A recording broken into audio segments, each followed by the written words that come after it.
Hello साथियों, welcome to our परीक्षा गांव। आपका परीक्षा गांव में एक बार फिर से स्वागत है। तो हम अपने साइंस में कुछ और क्वेश्चंस की प्रैक्टिस करते हैं। इसमें हमारा फर्स्ट क्वेश्चन क्या कह रहा है, बच्चों में बीसीजी का टीका किस रोग के प्रतिरक्षण हेतु लगाया जाता है? ए खसरा, बी टीबी, सी चेचक या डी पोलियो। करेक्ट आना चाहिए सभी का आंसर।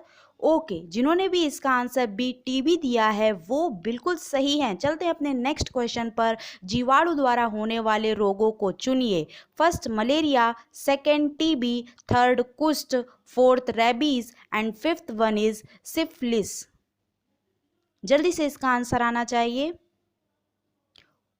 ओके, जिन्होंने भी इसका आंसर सी बताया है अर्थात टीबी, कुष्ठ तथा सिफिलिस बताया है वो बिल्कुल सही हैं। नेक्स्ट क्वेश्चन पर आते हैं। मच्छर द्वारा फैलने वाला रोग है? ए मलेरिया, बी डेंगू ज्वर, सी पित्त ज्वर या डी ये सभी। आसान सा क्वेश्चन है, सभी को आता होगा। ओके, जिन्होंने भी इसका आंसर डी ये सभी बताया है वो बिल्कुल सही हैं। आते हैं अपने नेक्स्ट क्वेश्चन पर। घरेलू मक्खी द्वारा फैलने वाले रोगों को चुनिए। फर्स्ट हैजा, सेकंड अतिसार, थर्ड प्लेग, फोर्थ तपेदिक and fifth one is feel पांव। सभी का आंसर करेक्ट आना चाहिए।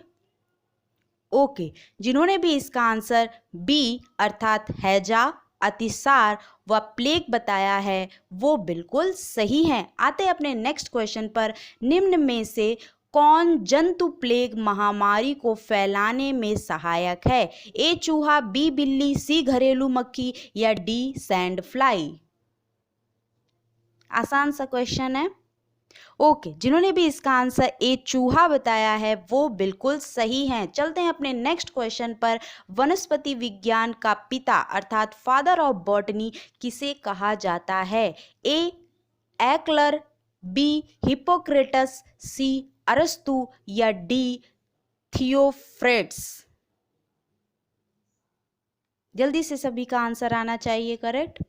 ओके, जिन्होंने भी इसका आंसर डी थियोफ्रेट्स दिया है वो बिल्कुल सही हैं। चलते हैं अपने नेक्स्ट क्वेश्चन पर। शैवालों के अध्ययन संबंधी विज्ञान को कहा जाता है? ए माइकोलॉजी, बी फाइकोलॉजी, सी बायरोलॉजी या डी बॉटनी। आई थिंक सभी को ये आंसर अच्छे से आता होगा। ओके, जिन्होंने भी इसका आंसर बी फाइकोलॉजी दिया है वो बिल्कुल सही हैं। चलते हैं अपने नेक्स्ट क्वेश्चन पर। कवकों के अध्ययन संबंधी विज्ञान को कहा जाता है? ए फाइकोलॉजी, बी बॉटनी, सी माइकोलॉजी या डी बैक्टीरियोलॉजी। ये भी सभी को आता होगा, सब लोग इस क्वेश्चन से परिचित होंगे। ओके, जिन्होंने भी इसका आंसर सी माइकोलॉजी बताया है वो बिल्कुल सही हैं। चलते हैं अपने नेक्स्ट क्वेश्चन पर। विषाणु की खोज किसने की? ए इवानो क्विस्की या बी लुइस पास्चर या सी रॉबर्ट ब्राउन या डी कार्ल लिनियस। सभी का आंसर करेक्ट आना चाहिए। ओके, जिन्होंने भी इसका आंसर ए इवानो विस्की बताया है वो बिल्कुल सही हैं। चलते हैं अपने नेक्स्ट क्वेश्चन पर। सजीव एवं निर्जीव के बीच की कड़ी किसे कहा जाता है? ए बैक्टीरिया, बी वायरस, सी बैक्टीरियोफेज या डी ये सभी। अच्छा क्वेश्चन है, सभी को आना चाहिए।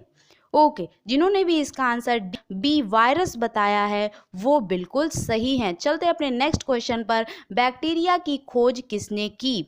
ए Antonie van Leeuwenhoek, B Louis Pasteur, C Robert Koch या डी हरगोविंद खुराना। आंसर सभी का करेक्ट आना चाहिए।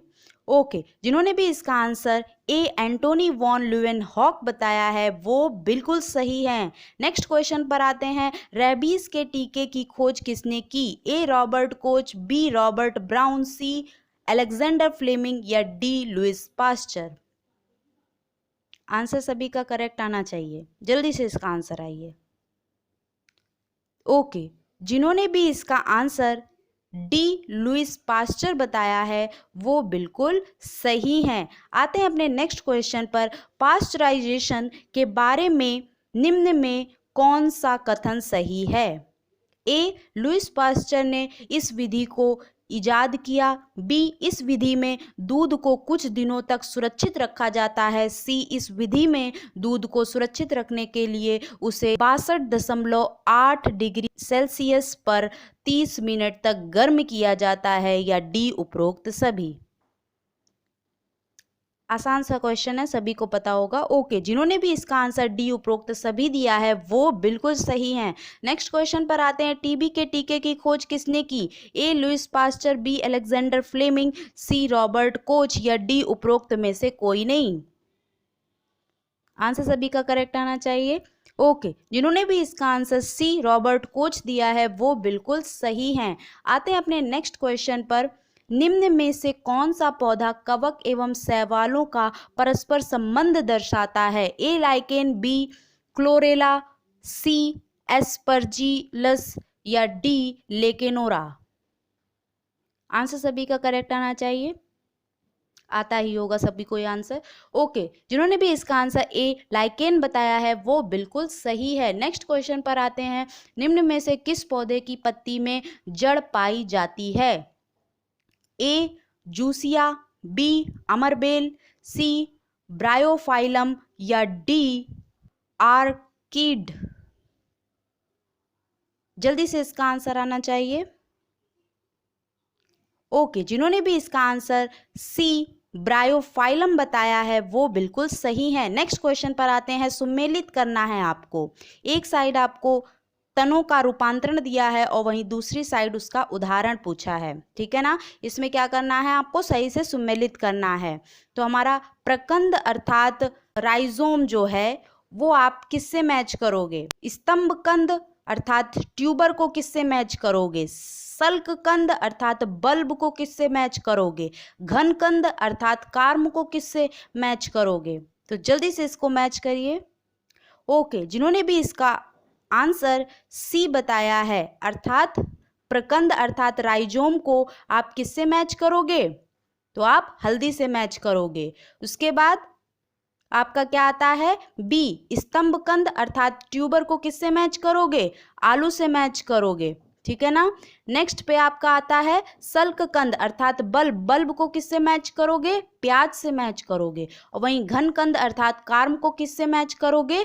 तो जिमी कंद से मैच करोगे। तो इस तरह से आपका option C1 is the correct answer for this question. Next question पर आते हैं। शुष्कोद्भिद लक्षण वाला पौधा है? ए. नागफनी, बी. गुलाब, सी. लहसुन या डी. ये सभी। आंसर सभी का करेक्ट आना चाहिए। ओके, जिन्होंने भी इसका आंसर ए. नागफनी दिया है वो बिल्कुल सही है। नेक्स्ट क्वेश्चन पर आते हैं। पौधों में प्रकाश संश्लेषण पत्तियों के किस भाग में संपन्न होता है? ए. पर्णाधार जिसे हम लीफ बेस कहते हैं, बी. पर्णावृंत जिसे हम पिटीओल्स कहते हैं, सी. पर्णदल जिसे हम लैमिना कहते हैं या डी. उपरोक्त सभी। सभी का आंसर करेक्ट आना चाहिए। ओके, जिन्होंने भी इसका आंसर सी. पर्णदल अर्थात लैमिना कहा है वो बिल्कुल सही है। नेक्स्ट क्वेश्चन पर आते हैं। पौधों में वाष्पोत्सर्जन क्रिया में सहायक है? ए. Cork, B. रंध्र, सी. जाइलम या D. Phloem. Very simple question है। ओके, जिन्होंने भी इसका आंसर बी. रंध्र बताया है वो बिल्कुल सही है। नेक्स्ट क्वेश्चन पर चलते हैं। पौधों की उम्र का पता लगाया जाता है? ए. पत्तियों के गिरने के आधार पर, बी. रंध्रों द्वारा वाष्पोत्सर्जन की दर के आधार पर, सी. पत्तियों के हरे रंग के आधार पर या डी. पेड़ में उपस्थित वार्षिक वलय गिनकर। सभी का आंसर करेक्ट आना चाहिए। ओके, जिन्होंने भी इसका आंसर डी. पेड़ में उपस्थित वार्षिक वलय गिनकर बताया है वो बिल्कुल सही है। नेक्स्ट क्वेश्चन पर आते हैं। कॉर्क प्राप्त होता है? ए. सुबेरिन से, बी. लेटेक्स से, सी. पत्तियों से या डी. ये सभी। सबका आंसर करेक्ट आना चाहिए। ओके, जिन्होंने भी इसका आंसर ए. सुबेरिन बताया है वो बिल्कुल सही है। नेक्स्ट क्वेश्चन पर चलते हैं। पुष्प का नर जननांग है? ए. पुमंग, बी. जयांग या सी. दलपुंज या डी. इनमें से कोई नहीं। ओके, जिन्होंने भी इसका आंसर ए पुमंग बताया है वो बिल्कुल सही है। चलते हैं अपने नेक्स्ट क्वेश्चन पर। पुष्प का मादा जननांग है, ए पुमंग, बी जायांग, सी दलपुंज या डी बाह्य दलपुंज। आंसर सभी का वैसे करेक्ट ही आएगा। ओके, जिन्होंने भी इसका आंसर बी जयांग बताया है वो बिल्कुल सही है। नेक्स्ट क्वेश्चन पर आते हैं। अनिषेक फलन अर्थात पार्थेनोकार्पी के उदाहरण है, ए केला, बी पपीता, सी अंगूर या डी ये सभी। ओके, जिन्होंने भी इसका आंसर डी ये सभी बताया है वो बिल्कुल सही है। नेक्स्ट क्वेश्चन पर आते हैं। पौधों में पत्तियों द्वारा निर्मित भोजन को पौधे के अन्य भागों में पहुंचाया जाता है, ए जाइलम, बी फ्लोएम, सी वार्षिक वलय या डी ये सभी। किसके द्वारा पहुंचाया जाता है? जल्दी से इसका आंसर आना चाहिए। ओके, जिन्होंने भी इसका आंसर बी फ्लोएम बताया है वो बिल्कुल सही है। नेक्स्ट क्वेश्चन पर आते हैं। जाइलम ऊतक का प्रमुख कार्य है, ए पौधों को यांत्रिक दृढ़ता प्रदान करना, बी जल एवं खनिज लवणों का संवहन, सी पत्तियों द्वारा निर्मित भोजन को अन्य भागों में पहुंचाना या डी ए एवं बी। आंसर सभी का करेक्ट आना चाहिए, किसी का भी गलत नहीं होना चाहिए। ओके, जिन्होंने भी इसका आंसर डी ए एवं बी अर्थात पौधों को यांत्रिक दृढ़ता प्रदान तो करता ही करता है, इसके साथ साथ जल एवं खनिज लवणों का संवहन भी करता है। कौन करता है? जाइलम।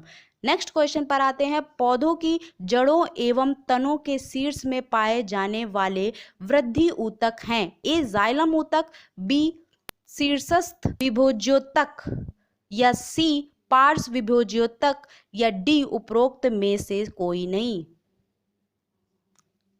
ओके, जिन्होंने भी इसका आंसर बी शीर्षस्थ विभोज्योतक बताया है वो बिल्कुल सही है। नेक्स्ट क्वेश्चन पर आते हैं। प्रकाश संश्लेषण होता है, ए हरे पौधे में, बी कवकों में, सी जंतुओं में या डी परजीवियों में। Very simple.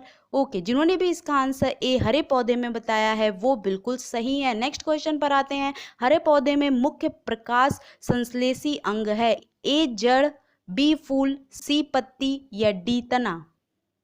Very simple. Okay, जिन्होंने भी इसका आंसर सी पत्ती दिया है वो बिल्कुल सही हैं। तो आज के लिए इतना ही। अगर आपको हमारे क्वेश्चंस पसंद आए तो आप अपने चैनल परीक्षा गांव को लाइक, सब्सक्राइब और ज़्यादा से ज़्यादा शेयर करिए, प्लस बेल आइकन को दबाना ना भूलिएगा। Okay, thank you.